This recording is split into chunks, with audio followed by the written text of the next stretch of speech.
എല്ലാവർക്കും സാരിതാണ്. നിങ്ങൾ നല്ല ഫ്രഷ് ആയില്ലേ ഇല മീന് നിങ്ങൾ കറി വെച്ചിട്ട് കഴിച്ചിട്ടുണ്ടോ?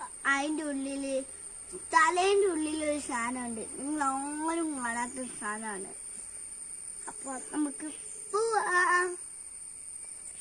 ഇതാണ് ഈ എള്ളിന്റെ ഉള്ളില് ഒരു ജീവി ഉണ്ട്. അത് നിങ്ങൾക്ക് ഞാൻ കാണിച്ചു തരാം.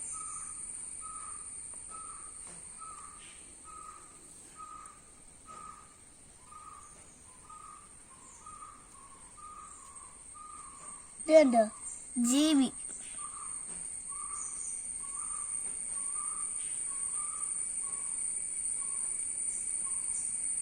എല്ലാരും എടുത്ത് കളയണം, ശ്രദ്ധിക്കണം. എന്നിട്ട് വേണം മീൻ വറുത്തിന്നെ കഴിക്കാൻ. എന്റെ വീഡിയോ ഇഷ്ടമെങ്കിൽ ലൈക്ക് ചെയ്യുക, ഷെയർ ചെയ്യുക, സബ്സ്ക്രൈബ് ചെയ്യുക, തൊട്ടടുത്തുള്ള ബെല്ലേക്ക് ക്ലിക്ക് ചെയ്യുക. നാളത്തെ വീഡിയോ കാണാൻ.